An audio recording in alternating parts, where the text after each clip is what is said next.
Hello everyone, I am Sarita Srivastava from Mahatma Gandhi Shikshan Sansthan. Now I am going to teach Hindi Standard 3. Mahatma Gandhi शिक्षण संस्थान के YouTube channel पर आप सभी का हार्दिक स्वागत है। बच्चों, कल मैं आपको आपके पाठ्य पुस्तक मकरंद से पाठ 11 पढ़ाई थी, जिसका शीर्षक था भारत प्यारा। यह एक प्यारी सी कविता थी। बच्चों, गर्व से बोलो जय हिंद, अभिमान से कहो भारतीय हैं हम। तो हमारे भारत के बारे में यह कविता दी हुई थी। आज मैं बच्चों इसी का प्रश्न उत्तर में मैं आपको शब्दार्थ, सही गलत और वैकल्पिक प्रश्न समझाने जा रही हूँ। आप उसे ध्यान पूर्वक देखोगे। आओ देखते हैं। बच्चों, पहला प्रश्न, शब्दार्थ लिखो।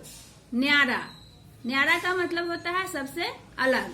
उत्तर, उत्तर एक दिशा का नाम है बच्चों। ताज, ताज का मतलब होता है मुकुट। ध्वज, ध्वज का मतलब झंडा। भाषा, भाषा मतलब बोली। पर्वतराज यानी पर्वतों का राजा, पर्वतों का राजा कौन है? हिमालय। अमृत, सुधा। तिरंगा का मतलब होता है बच्चों 3 रंगों वाला। और वेश मतलब कपड़ा, और नदी का मतलब होता है सरिता। तो यह शब्दार्थ था बच्चों आपका। तो इस तरह से आप अपने कॉपी में शब्दार्थ लिखोगे। अगला प्रश्न है बच्चों कि नीचे दिए गए वाक्य सही है या गलत, उसे बताइए। पहला कथन, आपका पहला वाक्य दिया हुआ है कि भारत दुनिया से न्यारा देश है। तो यह कथन सही है या गलत? तो यह कथन सही है। ख, भारत के उत्तर में हिमालय पर्वत है। यह भी कथन सही है। ग में है बच्चों कि भारत में अनेक धर्म और भाषाएं हैं। यह भी सही है कि हमारे देश में अनेक धर्मों के लोग रहते हैं, अनेक धर्मों को मानने वाले रहते हैं। उनकी भाषाएं भी अलग होती है, बोली भी अलग होती है। तो यह कथन भी सही है। घ में तिरंगा भारत की महान नदी है। अब तिरंगा तो हमारे देश का झंडा है, इसलिए यह कथन गलत है बच्चों। तो हमने यहाँ पे गलत लिखा। अंग में है कि जन गण मन सुनकर रंग खिल जाता है। तो यह कथन सही है बच्चों कि जनगण मन को सुनकर हमारे चेहरे का रंग खिल जाता है, हम लोग प्रसन्न हो जाते हैं। अब अगला प्रश्न है बच्चों कि उचित विकल्प के सामने सही का निशान लगाइए।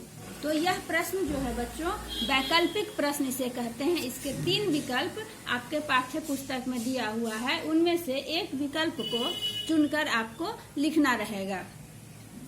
क में है प्रश्न दिया हुआ है कि भारत में भाषा, वेश, धर्म कितने हैं? विकल्प में है 1, 4, अनेक। हमारे देश में अनेक भाषा, अलग अलग तरह के वेश और अनेक धर्मों के मानने वाले लोग हैं, इसलिए यहाँ पर इसका विकल्प होगा अनेक। ख में प्रश्न है बच्चों कि भारत माँ के सिर का ताज कौन है? ताज का मतलब आपको अभी समझाए हैं कि ताज का मतलब होता है मुकुट।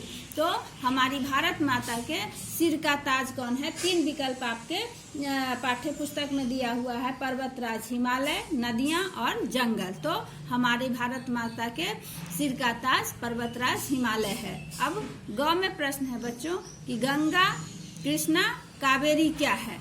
उत्तर है बच्चों कि ये तीनों नदियां हैं। विकल्प में दिया हुआ था नदियां, पर्वत और झरने, लेकिन ये गंगा, कृष्णा और कावेरी नदियां हैं, इसलिए हमने यहाँ पर नदियां विकल्प के रूप में लिखा है। तो आपने देखा कि प्रश्नों को कैसे बनाया गया, इसीलिए आप इन प्रश्नों को अपने पाठ्य पुस्तक पर इसी तरह से लिखकर और इसे याद करेंगे। धन्यवाद।